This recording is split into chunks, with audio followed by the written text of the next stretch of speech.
আর কিছুক্ষণ পর থেকেই হয়তো আমরা ইন্ডিয়া পাকিস্তানের যুদ্ধ শুরু দেখতে পাবো। আর হয়তো কয়েক ঘন্টার আমাদের ওয়েট করতে হবে। ভারত সরকার সার্বিকভাবে কিভাবে প্রস্তুতি নিচ্ছে, ভারতীয় আর্মি কিভাবে প্রস্তুতি নিচ্ছে, ভারতীয় সাংসদদের বক্তব্য কি, প্রাইম মিনিস্টার নরেন্দ্র মোদী কি ভাবছে, এই সকল কিছুর উত্তর আজকে আমরা পাবো এই ভিডিওর মাধ্যমে। তার থেকেও বড় কথা, বর্ডারের সিচুয়েশনটা কি এবং এনআইএর যে চাঞ্চল্যকর তথ্য উঠে এসছে পেহেলগাম অ্যাটাককে কেন্দ্র করে, সেই রিপোর্টও আজকে আমরা দেখব এই ভিডিওর মাধ্যমে। তাই ভিডিওটা স্কিপ করবে না, এন্ড পর্যন্ত দেখো। আশা করি তোমাদের অনেকগুলো জায়গা ক্লিয়ার হয়ে যাবে।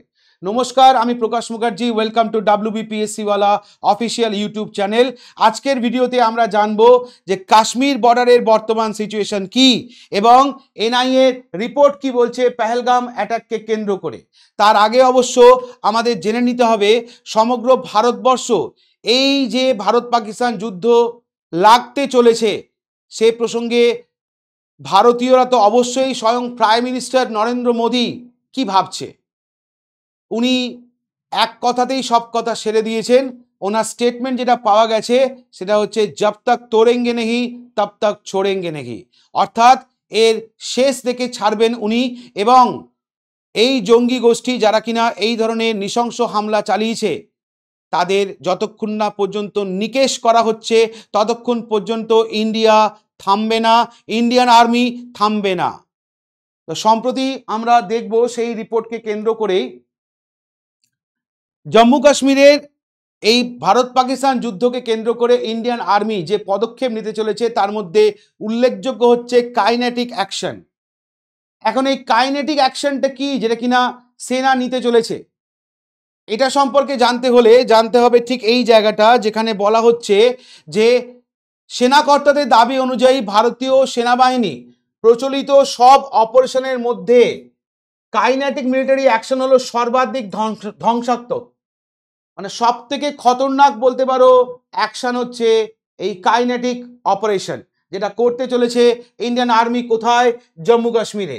এই অপারেশন মূলত কম্বাইন্ড অপারেশন হিসেবে পরিচিত, অর্থাৎ ভারতের যে ত্রিস্তরীয় যে সেনা ব্যবস্থা অর্থাৎ আর্মি, নেভি, এয়ারফোর্স, তিনটেতে মিলে বলতে পারো কম্বাইন্ড ভাবে, যৌথভাবে বলতে পারো অ্যাটাক করা হবে এই কাইনেটিক অপারেশনের মাধ্যমে।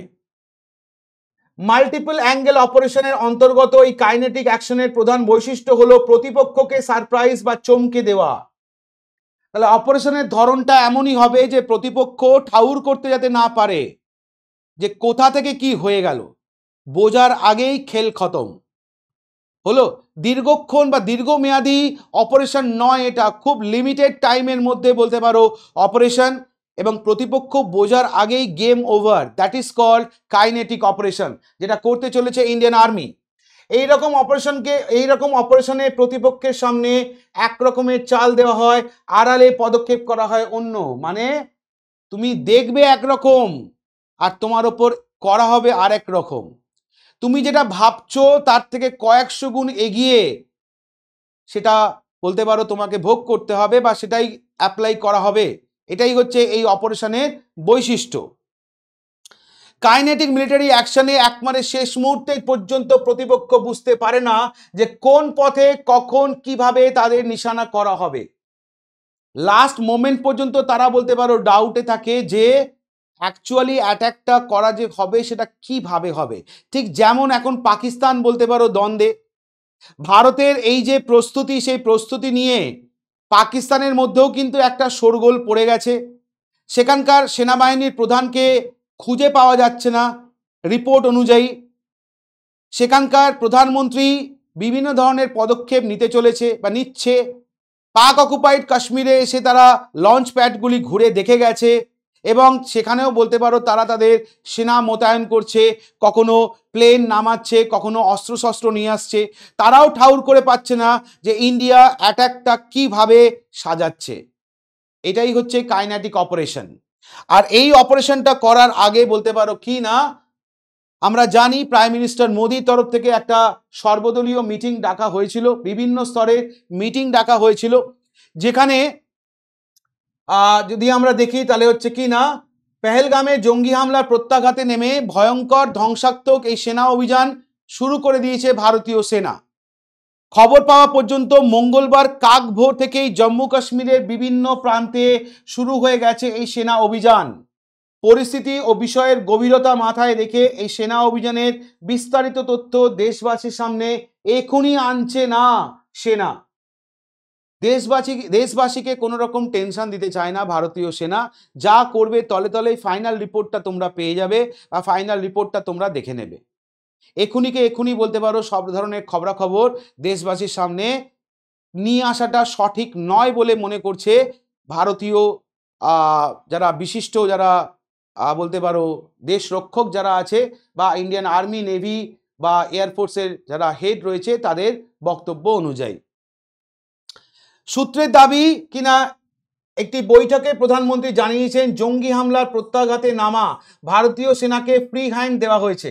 তাহলে প্রাইম মিনিস্টারের তরফ থেকে একটি সূত্র থেকে জানা যাচ্ছে যে একটি মিটিংয়ে ইন্ডিয়ান আর্মির চিফ, এয়ারফোর্সের চিফ, নেভি চিফ যারা উপস্থিত ছিল, যেখানে উপস্থিত ছিল সিডিএস, যেখানে ছিল আমাদের ডিফেন্স মিনিস্টার, যেখানে ছিল আমাদের এক্সটার্নাল অ্যাফেয়ার মিনিস্টার, যেখানে ছিল আমাদের মিলিটারি অ্যাডভাইজার মিনিস্টার, প্রত্যেককে বলতে পারো কিনা এই মিটিংয়ে উপস্থিত থাকাকালীন অবস্থায় প্রাইম মিনিস্টার মোদি ভারতীয় সেনাকে ফ্রি হ্যান্ড দিয়েছে। তোমাদের কোনো ব্যাপারে আমরা নাক গলাবো না, তোমরা যেভাবে পারো, যে পদ্ধতিতে পারো এটাকে এক্সিকিউট করো, এর শেষ আমরা দেখতে চাই। কি প্ল্যানিং প্রোগ্রামিং করছো সেটা আমাকে জানাও। সেটা যখন তাকে জানানো হয়, প্রাইম মিনিস্টার মোদিকে যখন বলতে পারো সেনা অভিযানের পরিকল্পনা জানানো হয়, সেটা শোনার পর প্রধানমন্ত্রীর বক্তব্য, জব তক তোড়েঙ্গে নেহি তব তক ছোড়েঙ্গে নেহি। যতক্ষণ না জঙ্গিদের নিকেশ করা হচ্ছে ততক্ষণ কোনোভাবেই এই অভিযান বিরাম দেওয়া যাবে না। কার বক্তব্য? Prime minister Modi. এই ভাবমূর্তি কিন্তু ভারত কখনো এর আগে কখনো দেখেনি। কোনো প্রধানমন্ত্রী ভারতবর্ষের কিন্তু এই রকমভাবে অ্যাটাক পরিকল্পনা ওপেনলি কিন্তু সাজায়নি। আজ পর্যন্ত ভারতের কোনো প্রাইম মিনিস্টার কিন্তু এত দৃঢ় পদক্ষেপ নেয়নি পাকিস্তানের এগেনস্টে। এবার কি তাহলে পাকিস্তানের শেষের শুরু? আমরা দেখব। তার আগে আমরা দেখব সম্প্রতি পেহেলগামে যে ঘটে গেল যে নারকীয় হত্যাকাণ্ড, তার পিছনে এনআইএ যে রিপোর্টটা প্রকাশ করেছে, সেই রিপোর্টে যে সমস্ত তথ্য উঠে এসছে আমরা একের পর এক সেগুলো একটু দেখে নেব। যে রিপোর্টে বলা হচ্ছে হামলার জায়গা থেকে সব থেকে কাছে থাকা সিআরপিএফ এর 116 ব্যাটালিয়ন ঘটনাস্থলে পৌঁছতে 1 ঘন্টারও বেশি সময় নেয়, ফলে জঙ্গিরা পালানোর পর্যাপ্ত সময় পেয়ে যায়। তাহলে যে পয়েন্টে ঘটনাটা ঘটেছে সেখানে বলতে পারো কি না ব্যাটালিয়ন ছিল 116 ব্যাটালিয়ন, কিন্তু ঘটনাস্থলে সিআরপিএফ এর 116 নম্বর ব্যাটালিয়ন ঘটনাস্থলে পৌঁছতে 1 ঘন্টার বেশি সময় নেয়, এবং যার ফলে জঙ্গিরা সেখান থেকে পালাতে সক্ষম হয়। যদিও পালিয়ে যাবে কোথায়? পুরোপুরি ঘিরে ফেলা হয়েছে এবং জঙ্গিদের নিকেশ করার জন্য এখন বলতে পারো অভিযান তীব্রতা বাড়িয়ে দিয়েছে। যদিও 2-3 বার নাগালে এসেও বলতে পারো তারা পালিয়ে গেছে স্থানীয়দের ঢাল করে, কিন্তু ভারতের বলতে পারো মিলিটারি এতে দমবার পাত্র নয়। তারা সেই স্থানীয়দেরই বলতে পারো কিন্তু কাজে লাগিয়ে জঙ্গিদের খোঁজার চেষ্টা করছে। জঙ্গিদের খুঁজে বার করবেই এবং তাদেরকে কিন্তু ঘিরে ফেলা হয়েছে। বেশিক্ষণ তারা কিন্তু ভারতীয় আর্মি থেকে বেঁচে থাকতে পারবে না।